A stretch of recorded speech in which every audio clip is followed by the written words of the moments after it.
आज का टॉपिक है the unit of life. Cell, जो सेल होता है वो हमारी लाइफ का इकाई होता है, मतलब हमारे जीवन की इकाई होती है। सेल की डिफिनीशन क्या होगी? Cell is the smallest unit of life that can function independently. कोशिका जो होती है हमारी सबसे छोटी इकाई होती है और ये कार्य करती है इंडिपेंडेंटली, स्वतंत्र रूप से ये कार्य करती है। Cell are the fundamental building block of all living organisms. Cells जितने भी जो लिविंग ऑर्गेनिज्म मतलब जो जीवित जीव हैं उनकी कोशिकाएं जो होती हैं वो उनका आधारभूत प्रक्रिया सेल से ही शुरू होता है। और सेल्स डिस्कवरी, सबसे पहले सेल्स की डिस्कवरी रॉबर्ट हुक ने की थी 1665 में। चाहे मतलब अगर इस तरह से क्वेश्चन आता है कि सबसे पहले सेल्स की डिस्कवरी किसने किया था, तो हम रॉबर्ट हुक मानते हैं, क्योंकि सबसे पहले सेल्स की डिस्कवरी रॉबर्ट हुक ने तो किया ही था। लेकिन ये डेड सेल, अगर डिफ्रेंशिएट करके आता है कि लिविंग सेल्स या डेड सेल्स में किसने किया, तो डेड सेल्स में रॉबर्ट हुक ने किया था और लिविंग सेल्स में एंटोनी वॉन लीeuwenhoek ने किया था।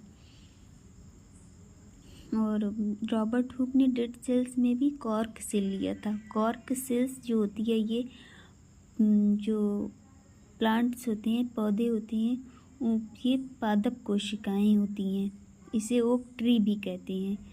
कॉर्क सेल्स जो होती है सुबिराइज्ड का मतलब डेड, ये मृत्यु कोशिकाएं होती हैं। और ओक ट्री को क्वेरका सुबेर भी कहते हैं, इसे कॉमन बॉटल कॉर्क भी कहते हैं। अगर ऑप्शन में ये ओक ट्री आ गया या क्वेरका सुबेर कॉमन बॉटल कॉर्क, तो आप लोग कंफ्यूज मत होइएगा। और एंटोनी वॉन लीeuwenhoek ने जो सेल्स की डिस्कवरी की थी वो बैसिलस बैक्टीरिया में भी, वो भी रॉड शेप्ड बैक्टीरिया का में खोज की थी। और रॉबर्ट हुक की जो बुक है वो माइक्रोग्राफिया है, और जो एंटोनी वॉन लीeuwenhoek की बुक है the secret of the nature. ये एग्जामिनेशन की पॉइंट ऑफ व्यू से बहुत इम्पोर्टेंट है। ये पूछा जाता है कि रॉबर्ट हुक की बुक का नाम और ये एंटोनी वॉन लीeuwenhoek की बुक का नाम। तो माइक्रोग्राफिया जो है रॉबर्ट हुक की बुक का नाम है और the secret of the nature Antonie von लीeuwenhoek की बुक है। और डेड सेल्स में रॉबर्ट हुक ने कॉर्क सेल्स ली थी, जबकि लिविंग सेल्स में रॉड शेप बैक्टीरिया पे डिस्कवरी किया था।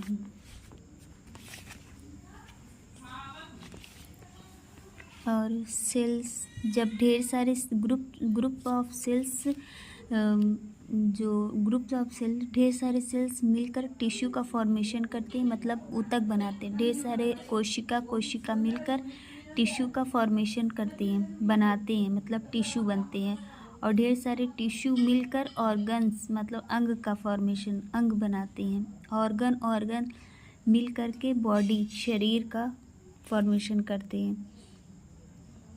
हमारी जो सबसे स्मॉलेस्ट सेल्स है वो माइकोप्लाज्मा को पीपी येलो भी कहते हैं। स्मॉलेस्ट सेल्स जो होती है माइकोप्लाज्मा, उनमें विदाउट सेल वॉल